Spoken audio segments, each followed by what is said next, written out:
the two sets of teams come out onto the field of play here at the Riverside, ready to go in the Championship. The big news that Kasper Ankergren comes back into the side for Thomas Kuszczak in goal. The other changes in midfield as Andrew Cross replaces Will Buckley. So it's Kasper Ankergren in goal, a back four from left to right of Wayne Bridge, Matthew Upson, Gordon Greer the captain and Inigo Calderon. Across the midfield, expect Andrea Orlandi to play wide on the left, with Andrew Crofts, Dean Hammond and Liam Brinker in the middle, with David Lopez starting on the right. Leonardo Ulloa up front on his own. The substitutes this afternoon for the Seagulls: Peter Brezovan, Marcus Painter, Adam Elabs, Gary Dicker, Jake Forster-Caskey, Vicente and George Barker. As for Middlesbrough, they've shown some youth this afternoon as Tony Mowbray rings the changes after an appalling run of form. Jason Steele in goal, a back four of Justin Hoyt, the returning Jonathan Woodgate, Rhys Williams and Andy Halliday. Midfield of Richard Smallwood, Grant Ledbetter, Curtis Main and Marouane Zamama, with Scott McDonald alongside Faris Haroun up front. Certainly a reasonable atmosphere, not quite the crowds that they used to get in the Premier League, but all to play for. Adrian Harms has been, well, we've been keeping him fit heading around the stadium, and we heard from you speaking to the Albion fans ahead of kick-off, Adrian, and well, there's not too many of them, but they're fired up for this one. Yeah, absolutely, Johnny, and interesting as well, speaking to the Middlesbrough fans as well, because Middlesbrough have been on this wretched run of form with just 2 wins in their last 16 games, but all the Middlesbrough fans I spoke to fully behind Tony Mowbray, and a young Borough side out today, Johnny. Bridge, long diagonal ball to find Lopez, wonderful sweeping pass, cuts inside David Lopez, 2 in the middle, 1 is Ulloa, goes to ground, Lopez still has it, goes for goal, deflected and straight into the arms of the keeper. There's going to be an interesting tussle that between Leonardo Ulloa and the former England centre-back Jonathan Woodgate. Here comes Zamama picking it up, the ball back down from the header from Calderon, driving towards the edge of the box, lays it off, chance for a shot, right-footed, good save, Ankergren there, low to his left-hand side. That'll do him a world of good back in the side this afternoon. One thing that Middlesbrough have got though, they've had the 20 different goal scorers this season, most in the Championship, so it's quite a bizarre statistic there for you. For those who like that sort of thing, here's Justin Hoyt trying to get away the right back for Borough, but he's stopped there by Bridge, kept in play initially by Dean Hammond. Ulloa up against Woodgate, and good play by the Argentinian. Now finds Orlandi. Orlandi want to have a go there. Maybe it's not quite the pace to just get behind Woodgate, but that's a good run by Lopez. Is he offside? It was a late call by the referee's assistant. Good 3 or 4 seconds there after he'd made the run. A belated flag up, well picked out by Andrea Orlandi, and a good run driving forward. That's exactly the support that Leonardo Ulloa needs. Haroun in the centre circle, more centrally positioned, usually acts as a wide man. Finds McDonald. McDonald goes back on halfway, and again it's Ledbetter. He just pretty much stands there, just picking the ball from left to right. He doesn't do too much running, but he gets a tackle in and he just orchestrates things for Borough as they get it to Justin Hoyt, the right back, curling the ball in there. Good header away by Hammond, but it falls on the left-hand side. Shot from a tight angle, wasn't far wide.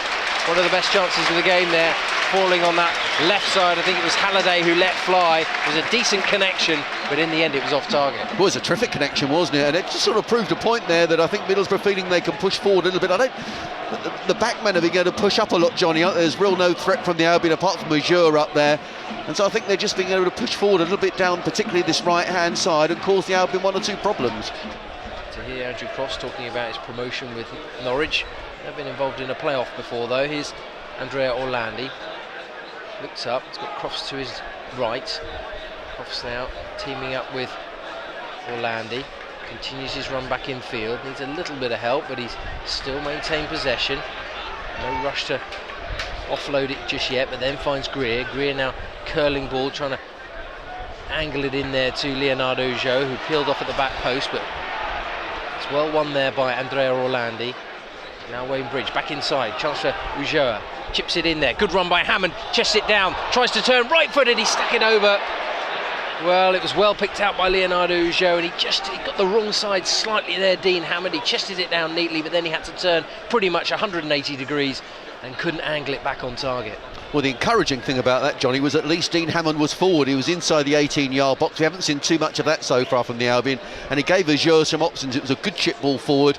And I say that was encouraging, at least getting into the Albion penalty area.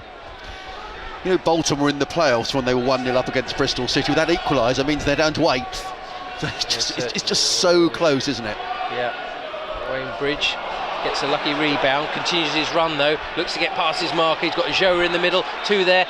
Oh, Lopez has just left it, allowed the defender to just get back inside, but a wonderful run there by Wayne Bridge. Back down the other end, Curtis Main getting away from Liam Bridcut. Lovely tackle, Gordon Greer. Zamamas picks it up though, feeds it away to the right hand side, chucks from McDonald, fires it wide. Chances at both ends there. First for the Albion, a winding run from Wayne Bridge to pull the ball back.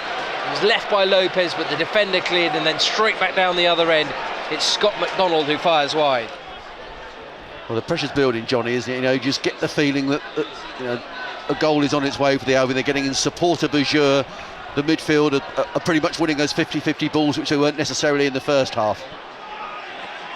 Here's Bridcut, now on to Dean Hammond. Hammond wide to David Lopez. Lopez back to Hammond, right side of the box, drags it across. Orlandi, left-footed, straight into the top of the net from Andrea Orlandi, arriving at the right time and the right place to slot home past Jason Steele. That could be a massive, massive goal in the run-in. Middlesbrough 0, Brighton and Hove Albion 1. Well, John, it's been coming. We said that was a good break down this right-hand side. Dean Hammond took up a really good position, breaking forward, and when the cross came in, there was Orlandi. He was unmarked inside the penalty area, made no mistake whatsoever, and as you rightly say, that's a huge goal. If results stay as they are, the Albion could be well set inside those playoffs tonight. Well, it was a perfectly timed run from Andrea Orlandi. A good forceful run by Dean Hammond down the right, but he just drifted there, ghosted into the penalty area and calmly left-footed, put it past Jason Steele in the Middlesbrough goal.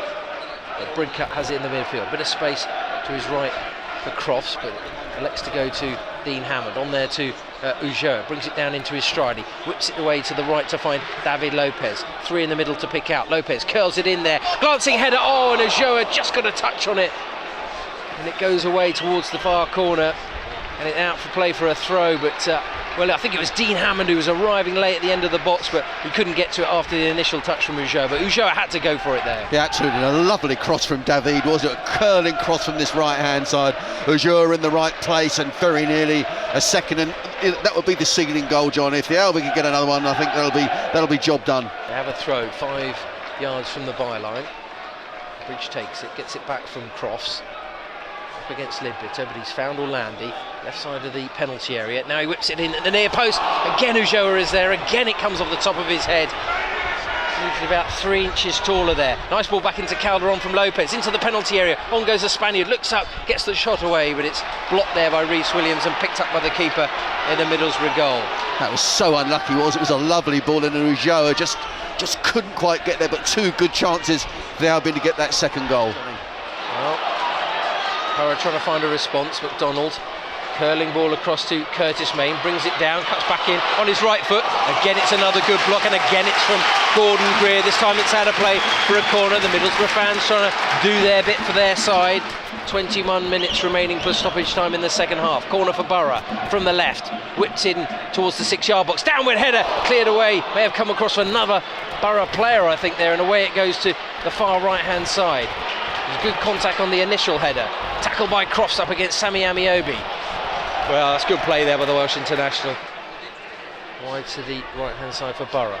Justin Hoyt curling it into the Albion box. Calderon is there to meet it.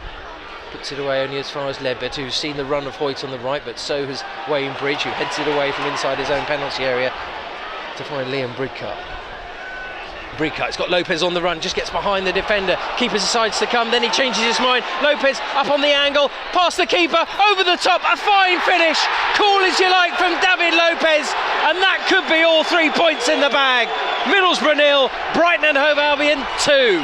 Well, that was as cool as you like from David, wasn't it? It was a good ball laid through, and Lopez, the keeper, he decided to come, then he went back. David took his time, and cool as you like, just chipped the ball over the goalkeeper. And I think, Johnny, that's game, set and match to the Albion.